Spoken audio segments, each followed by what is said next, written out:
야, 이 주제가 오랜만에 듣습니다. 치키치키 차카차카 치키차카 촉입니다. 자, KBS 라디오 최영일의 시사본부 여의도 정가에서 가장 촉이 좋으신 정치평론계의 1타 강사 의제와 전략그룹 더모아의 윤태곤 정치분석 실장을 모셨습니다. 어서 오세요. 네, 안녕하세요. 아까 질문도 이제 유민숙 의원에게 드렸어요. 만족하십니까?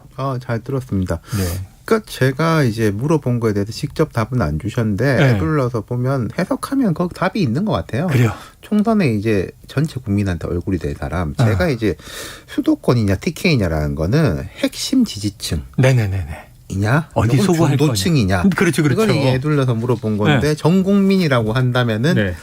중도층이 되면은 핵심 지지층도 될 수 있죠. 그렇죠. 핵심 지지층만 하면 중도층은 안 되죠. 그렇죠. 그럼 좀 답이 나와 있는 거 아닌가 싶네요. 네. 그러면은 애둘러서 이 리더십을 개념적으로 설명했지만 그럼 누굽니까? 아니 그러니까 누구라고 보다 뭐 속어법이 될 수도 있는 거고 제가 국민의힘 분들하고 이야기를 해보면 보통 비슷한 것 같아요. 네. 뭐 이렇게 요새는 그런 말 잘 안 씁니다만은 뭐 용산보다 더 빠르게 용산의 뜻을 뭐 이렇게 조종당하는 그런 대표는 곤란하지만 네네.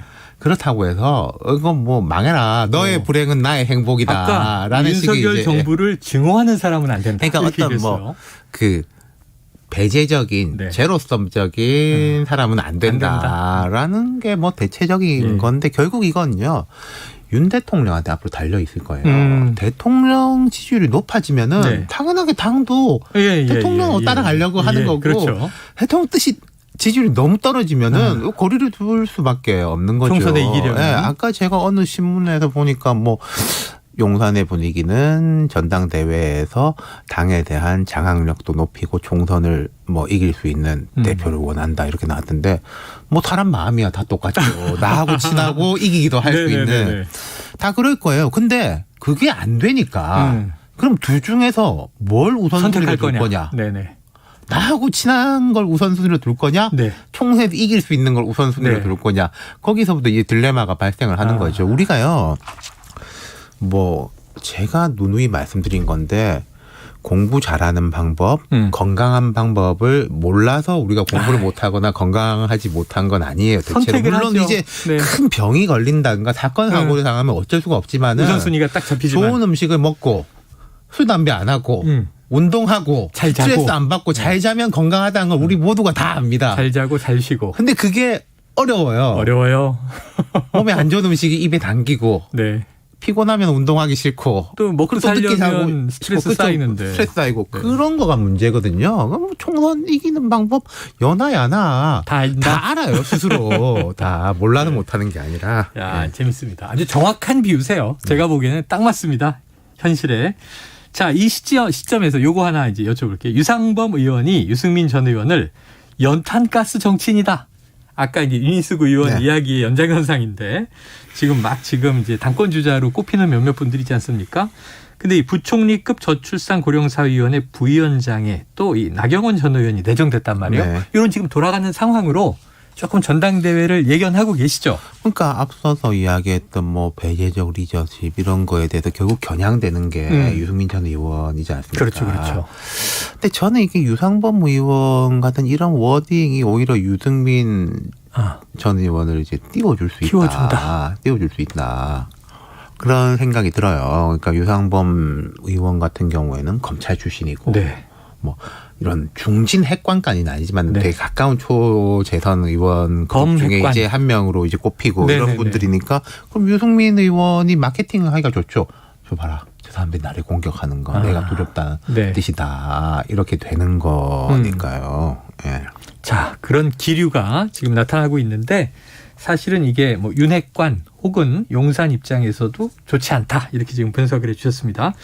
근데 제일 중요한 게 저거예요. 유승민 전 의원 과연 전당대회 당대표로 출마할 거냐? 할 수 있느냐? 할 수 있다고 보세요?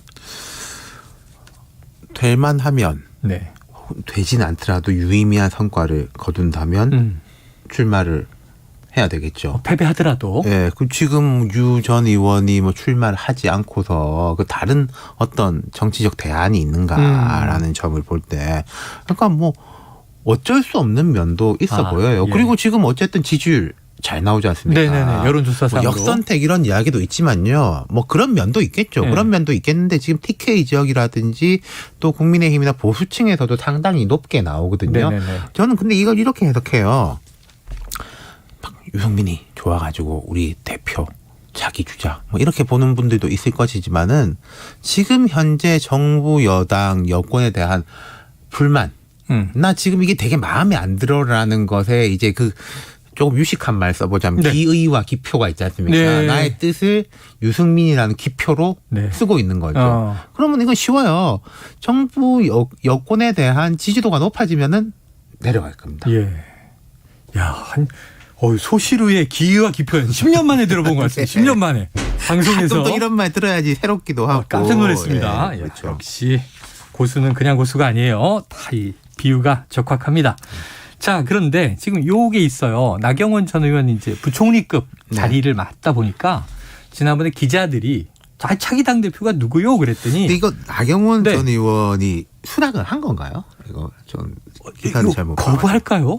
아니 그러니까 이게 참 애매한 게 네. 내정은 출산 됐고. 고령화 사회의 부위원장이라는 자리가 급은 높은데 네. 사실 인지도는 낮고 아하. 그러니까 제가 나경원 전 의원이라면은 이게 좀 마음에 찰까 싶기도 하고 근데 이제 이런 면이 있을 거예요. 지금 뭐 뉴욕 타임스에서도 한국이 도전한 제일 직면한 큰 위기는 북핵이 아니라 저출산이다라고 이제 뭐 어젠가 오늘인가 기사에 났다라고 심각한 하는데 문제죠. 사실 이 저출산 고령화위라든지 이 부분에 대해서 힘을 실어야 된다는 거는 여야 보수 진보 할 거 없이 네네네. 다 동의하는 바람 예, 말이에요. 맞아요. 그럼 여기에 뭔가 이제 힘이 실리고 실제로 뭘 한다라는 그 구상하고 같이 간다면은 나경원 의원이 받을 수도 있겠다 이런 느낌은 드는데 이 저출산 고령화위가 지금 여권에서 그 문재인 정부 비판한 게 대통령 제대로 가지도 않았다 여기 네네네네네. 사실상 방치하고 있었다 네네. 이렇게 비판을 했거든요. 그런 식의 위상이 계속된다면은 저 같으면 안 갈 것 같아요. 네. 임 실장님 같으면 안 간다. 그러니까 위상에 자, 따라서 네. 예. 지금 현재 위상이라면 예. 하지만 여기 뭐 전폭적인 지원이 있고 좀 스포트라이트가 쏟아진다면 그러면 갈 것이다. 조건부 수락이다? 지켜봐야 되겠네요. 네. 근데 그러면은 지금 그 미묘한 이 자리의 미묘함을 설명해 주셨으니까 나경원 전 의원이 좀 이제 친윤 그룹에 차기 당권 주자로 좀 부상하는 겁니까? 아니 그러니까 아니면 여기에 한식입니까? 저출산 고령화위 네. 부위원장이 되면 네. 당권 주자가 아닌 거죠. 네. 근데 여기서 나경원 의원도 이분이 뭐 여러 가지 자리를 많이 했지 않습니까? 네, 그렇죠, 그렇죠. 그러니까 남은 거라고는 뭐 당 대표, 서울시장, 원내대표도 뭐 했고, 네. 대선 뭐 요 대선. 정도일 거예요. 네네. 정치인으로 남아 있는 코스가. 저출산 고령화위를 맡아가지고 실적을 낸다면 되게 어려운 과제입니다만은 그 한 단계 올라갈 수가 올라간다. 있는 거죠. 예. 자, 그럼 이제 오히려 이 자리를 맡으면 몇 달 남지 않은 것으로 지금 관측되는 전당대회에서 당대표 출마는 어려워진다. 네. 오히려 성과를 내고 그 다음 그럼 뭐 스텝업. 총선에서 배지를 달고 네. 그다음에 서울시장 후보냐 대권 주자냐 그렇죠. 이런 선택이 남아 있다. 아, 그래요. 자, 요거 여쭤봐야 됩니다. 지금 이 국민의힘 이준석 전 대표 말이죠. 윤리위 징계에 이어서 또 가처분도 기각됐고 완패당했다. 근데 어제는 무고 혐의로 이제 경찰에서 검찰로 송치. 정치적 앞날 어떻게 예상하세요? 참 이게 어렵죠. 이제 우리가 정치적 앞날을 뭐 10년 후, 20년 후 이렇게 네. 볼 수 있는 거고 네. 한 뭐 다음 1, 2년 후 이렇게 볼 수 있는 거지 않습니까? 그 단기 장기. 10년 후, 20년 후는 모르죠. 사실 뭐 누가 알겠습니까? 모르는 거고 절치부심하고 이렇게 돌아와서 뭐 될 수도 있는 건데 근데 1, 2년 이렇게 보면은 좋지 않죠. 이게 기소 단계로 갈지 안 갈지도 모르겠고 기소로 가면은 그게 이 재판 이런 거는 참 길고 오래 걸리는 거지 않습니까? 그리고 이게 이준석 대표한테 안 좋은 게 이준석 대표의 어떤 이제 그 언론 대응 능력이라든지 이런 그 잘하는 게 있어요. 지금까지 이 부분들이 쭉 이어왔던 게 정치적 탄압과 뭐 이런 부분의 구도로 왔던 그렇죠. 거니까. 근데 이 사건이 이제 올라가고 뭐 검찰이 불러가지고 조사하고 막 이러면은 이건 네. 성상납 받았냐 안 받았냐. 네, 그렇죠, 그렇죠. 네. 라는 부분으로 지금 진실공방으로 애써 가니까. 그걸 잘 피해 왔어요. 사실은 피해 왔는데 근데 이건 그렇게 밖에 들어갈 수 없는 상황이거든요. 또 네. 이게 바깥에 이제 뭐 이런 프레임이 있다 없다 이런 공방도 있겠지만 어쨌든 이 부분을 털어야 될 거 아니겠습니까? 그렇죠. 뭐 그 자리에 가가지고 그 사람 만나서 술을 먹었는데 뭐 그러진 않았다 뭐 이런 구체적인 이야기 나오는 것 자체가 네네. 별로 좋지가 않죠. 좋지가 않다. 네. 단기적으로는 어둡다 이렇게 네. 전망해 주셨습니다. 어떻게 돌파하느냐 하는 건 또 본인에게 달려 있겠고 또 이번 이제 사법적 판단의 결과에도 또 달려 있겠죠. 자, 여러분께서는 지금 KBS 1라디오 최영일의 시사본부 함께하고 계십니다. 윤태곤 실장님하고 지금 얘기가 너무너무 흥미진진한데요. 자, 들으시면서 의견 막 보내주시면 저희가 또 반영하도록 하겠습니다. 그리고 여러분 의견 중에 보내주신 분들 중에 추첨을 통해서 저희가 커피를 쏘겠습니다. 짧은 문자 50원, 긴 문자 100원이 드는 샵 9730으로 신청해 주시고요. 또 청취 의견도 환영합니다. 자, 국회 이슈로 가볼게요. 국정감사 뭐 매년 있는 거예요. 근데 매년 이때가 되면 여야가 뜨겁고 뭐 여러 가지 이슈가 상임위별, 의원실별로 터져요. 올해 뭐 3분의 2쯤 지났고 남아 있습니다만 네. 국감 점수 몇 점입니까? 전 뭐 그냥 무점 평가 거부. 0점은 아니고 무점. 네, 뭐 0점이랄까. 근데 이제 이런 건 있습니다. 네. 의원들하고 나 보좌관들하고 이야기해 보면 사실 중요한 정책 국감들이 있어요. 네, 진행되고 있고 우리 뭐 매년 그러죠. 사실은 뭐 정책은 없고 정쟁만 있다라고 하는데 그 매년 정책 얘기죠. 국감은 언론에 잘 안 나와요. 아, 있긴 있는데. 네, 그럼요. 지금 이 시간에도 열심히 뛰고 있고 막 하고 있고 하나하나 질의하고 있는데 그게 안 되는 게 그러니까 이게 참 정치인만의 책임으로 돌리기는 그렇고 이게 근데 또 언론의 책임으로 돌리기 이게 어렵고 전문적이란 거 전문적이잖아요. 그럼 KBS 9시 뉴스에서 한 꼭지를 설명하려면 제가 볼 때 한 5분 10분 걸려요. 예. 근데 정쟁 설명하는 거는 딱 30초만 이야기해도 다 알아듣지 않습니까? 자막 하나로 끝납니다. 그러니까 이런 김일성주의자다 그러면 이제 시끌시끌해지는 거죠. 그런 부분에 문제가 있기 때문에 참 이게 안타깝습니다. 그래서 뭐 환경에 상상국감 문제가 이런 있네요. 이야기 나오기도 하고 그리고 또 하나 이번 올해 특징이 이런 게 있는데 자 대통령 당선이 5월 취임이 이제 5월 9일 10일 이때잖아요. 네. 그럼 이제 새 장관 들어오고 한데 6월 7월이에요. 지금 이제 10월이잖아요. 그렇죠. 새 장관 들어와서 일한 지가 3달밖에 안 됐어요. 그러네요. 그러니까 국감에서 이제 따지기가 애매하고 예컨대 야당에서 국감은 원래 야당의 무대니까 그렇죠. 야당이 막 따지면 사실 지난 정부 때부터 해가지고 온 건데요. 라고 하면 할 말 없어지고 그러니까 지금 야당은 용산에 집중을 하고 어떻게 보면 여당 의원들이 부처에 집중하는 게 훨씬 많이 보여요. 이게 약간 거꾸로 돼 있는 게 있는 거죠. 올해 국감은 이제 그 다뤄야 하는 기간상으로 보면 그렇죠. 내년은 좀 다를 문재인 겁니다. 정부에 걸쳐 있는 기간이 많으니까 전 정부 탓이냐 현 정부 탓이냐 싸우는 내년에는 이제 오롯이 그렇죠. 윤석열 정부의 책임으로 따지게 될 것이다. 올해는 좀 과도기적인 측면이 있어 보입니다. 자, 뭐 잠깐 제가 언급했습니다만 환노위 국감에서 이 김문수 경사노위 위원장 논란 뭐 너무 시끄러워서 말이죠. 자, 오늘 아침 출근길에 윤 대통령에게 기자들이 또 질문을 했습니다. 이 적합한 인물이냐? 근데 노동 현장을 잘 아는 분이라서 임명했다. 이게 답이었는데 어떻게 보십니까? 경사노위 또 김문수 위원장. 김문수라는 분은 되게 논쟁적 인물이고 잘 알려져 있는 인물이죠. 일단 이런 거가 있어요. 사람들이 잘 모르는 사람들이 있어요. 뭐 어디 장관도 하고 대학 총장도 지내고 하면 그 영역 사람들은 다 아는데 대중들은 모르죠. 모르죠. 그런 사람이면 이 논쟁이 불이 덜 붙을 건데 이분은 너무 유명한 분이다. 유명한 분이죠. 그리고 저는 이제 이분에 대한 제 개인적 평가를 따라서 여전히 저는 김문수 위원장은 운동가라고 생각해요. 옛날에는 이제 좌파 운동가에서 지금 우파 운동가. 우파 운동가다. 그럼 이 우파 운동가가 경사노위 위원장에 적합한가? 특히 경사노위라는 거는 노사정 합의를 이끌어내야 되는 절충을 만들어내야죠. 저는 적합한 인물. 그러니까 뭐 그 국회에서 딱 그게 드러난 거죠. 그게 사실은. 충분히 이럴 만한 사람이다라는 게 이제 드러난 건데 모르겠습니다. 저는 뭐 좀 보수적인 인물을 시키고 싶어 한 건지 조금 이런 음모론일 수도 있습니다만 이제 여가부에 이제 김현숙 장관이 여가부 폐지하러 나는 여가부 장관이 됐다. 뭐 이런 프레임이잖아요. 네네 맞아요. 경사노위라는 데 대한 위상을 확 낮추고 싶은 건가? 오히려 사실 오. 이게 우리가 노사정의가 IMF 때부터 생겼는데 맞습니다. 97년 그때 좀 일들을 좀 했어요. IMF랑 그렇죠. 외부적 압박이 워낙에 높으니까. 그렇죠. 네. 근데 사회적 타협이 필요했죠. 21세기 들어와가지고 20년 동안은 사실상 공전되고 있는 거나 마찬가지예요. 항상 늘 노력은 하고 뭐 지명도가 높은 인물들이. 제가 윤 대통령의 이제 스타일이나 이런 걸 볼 때는 네. 이런 기구가 예. 뭐 필요 있나? 필요 있나? 라고 생각을 하니까 예, 아예 예, 이제 예. 김문수 위원장 같은 분을 이렇게 임명한 거 아닌가. 이건 네. 뭐 제가 이런 이야기는 잘 안 하는데 여기는 진짜 순전히 제 뇌피셜의 네, 영역입니다. 뇌피셜 음모론일 수 있으나 이렇게 전제를 하셨습니다. 근데 듣고 보니까 또 그럴 수도 뭐 이런 또 생각들 하시는 청취자들 계실 수 있어요. 아, 야, 여가부 장관은 그러니까 폐지가 뭐 미션이었다. 노사관계는 노사 자율로 혹은 네. 그다음 고용노동부 정도 이렇게 들어가면 네, 네, 되는 거지 네. 뭐 이런 위원회가 네. 필요 있냐 생각할 수 있는 거죠. 그래요.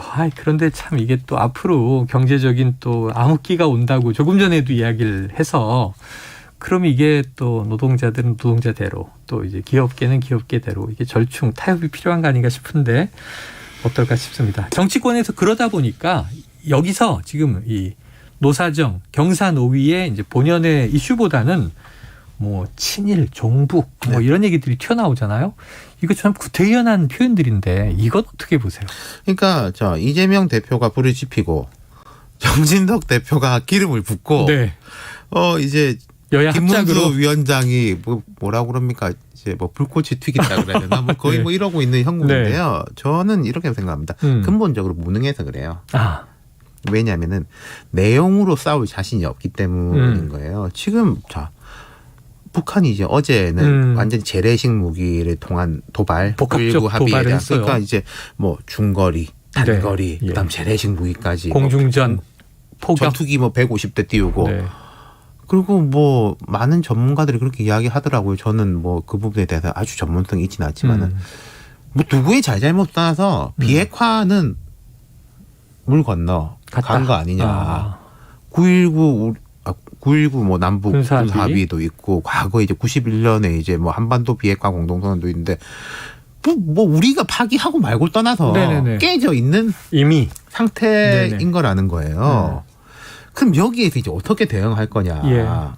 예컨대 제가 요거는 민주당의 첫 번째는 좀 비판적인 게 그럼 정부는 현 정부 윤석열 정부는 대선 때부터 한미 동맹 강화하겠다. 네네. 한미일 군사 협력도 지금 안 할 수 없다. 일본 같은 경우에는 자기들 머리 위로 날아가. 우리도 만약에요. 날아갔죠. 우리 머리 위로 날아가 가지고 제주도 뒤에 떨어진다고 생각하면은 네. 지금 분위기가 아주 다를 거예요. 네. 일본 사람들이 그러는 걸 우리가 그건 니들 책임이라고 할 수는 없는 거예요. 그럼 이제 정부에서는 원래 이야기했던 대로 하고 있는 것인데 그럼 민주당은 한미일 군사 협력 강화는 반대하는데 그럼 뭐냐? 네. 뭐 대화로 풀어야 된다라고 할 것이냐, 뭐라고 할 것이냐에 대해서 맞득치가 않으니까 친일이다. 친일, 뭐 우길기, 뭐 그렇죠. 이런 얘기가 나오는 이렇게 거죠. 나오는 건 거죠. 어허. 그러면은 국민의힘 입장에서도 그 부분에 대해서 아니 이건 이렇고 저건 저렇고 당신들의 대안은 무엇이며 우리 전문적으로 논쟁해보자라고 받침 되는데 이 친일이란 건 결국 종북 뭐 이렇게 나가는 거잖아요. 친일 친북으로 지금 대립이 됐고 네. 아이고 그 와중에 지금 뭐 핵무장론까지 나오고 지금 제가 보기에는 이게 소설들이 난무하는데 실현 가능성은 높지가 않단 근데 말이죠. 모르겠습니다. 분명히 달라지는 건 있어요. 네. 지금 유럽도 유럽이 우리보다 먼저 앞이지 않습니까? 그렇죠. 러시아가 지금 전술핵을 쏘니 많이 하는데 네네네. 그럼 우크라이나나 우크라이나 주변에 있는 그 사람들은 미국이 옛날에 핵 우산 뭐 한다고 했는데 미국 지금 하는 거 보니까 재래식 무기를 세게 쏴가지고 대응하면 돼. 뭐 자기들은 떨어져 있으니까 대응 안 해줄 것 같다. 네. 그럼 저기에서도 나토에서도 지금 핵을 공유. 더 늘려야 된다. 공유의 네네네. 폭을 넓혀야 된다. 그리고 그래도 프랑스, 영국처럼 핵 가지고 있는 나라들은 네. 조금 안심하고 있는 이런 상황인데 그럼 우리도 마찬가지잖아요. 네네. 더 멀잖아요. 네. 한반도 일본은 발등에 떨어진 불이에요. 만약에 그리고 우리 한반도에 뭐 어떤 사태 발생된다면 일본의 유해 주1 미군 기지가 7개나 있고 네, 그 오키나와 7개의 등. 기지는 한반도에 사태가 발생하면은 미국의 후방도 아니죠, 사실은. 병참 후방. 네, 병참 본부지 않습니까? 그렇죠. 네. 일본 사람들은 이게 같은 자기 일인 거고 미국은 네네네. 사실은 남의 일인 건데 그럼 우리는 뭐 어떡할 거냐. 네. 라는 거죠. 그러니까 뭐 직접 핵무장론부터 뭐 직접 핵무장론 같은 경우는 결국은 여기는 뭐 미국에 대한 레버리지도 있을 거예요. 그렇습니다. 당신들이 네. 뭐 안 한다면 우리 이럴 수밖에 없다. 한미 뭘 관계가 내놔라. 멀어지겠죠. 그래서 전문가들이 이야기하는 게 그럼 자 이게 눈 가리고 아웅이지만은 한반도 비핵화를 해야 되니까 영해의 핵잠이 늘상 있다면 그럼 한반도는 아니잖아요. 그렇죠, 그렇죠. 뭐 그런 식의 아이디어도 나오는 것 같더라고요. 공해상에 핵 잠수함이 수시로 있다고 전제한다면 등등. 야, 지금 뭐 시간이 다 됐는데 끝으로 하나만 여쭤볼게요. 아까 조금 늦게 시작을 해서. 자, 한동훈 장관 계속 이름이 나옵니다. 가능성이 높지 않다 그러는데도 이 당장 뭐 전당대회 나온다는 얘기도 있는데 너무 빠르고 총선엔 반드시 나온다는 얘기도 있고 그러면은 민주당 조응천 의원이 100% 정치할 것 했는데 총선은 나올 걸로 보세요? 세상에 100%가 어디 있겠습니까만은 매우 높은 것 같아요. 그리고 국민의힘 입장에서 지금 한동훈 같은 카드를 안 쓰면 누구 뭐 더 좋은 사람 있습니까? 더 좋은 사람 있느냐? 예. 아, 그러네요. 알겠습니다. 일단 가능성은 높다. 100%는 없지만 가능성은 높다. 그러면 또 실현이 되더라고요. 아, 너무 재밌었는데 시간이 아쉽습니다. 오늘 여기서 마무리하죠. 의제와 전략그룹 더모아의 윤태곤 정치분석 실장이었습니다. 고맙습니다. 감사합니다.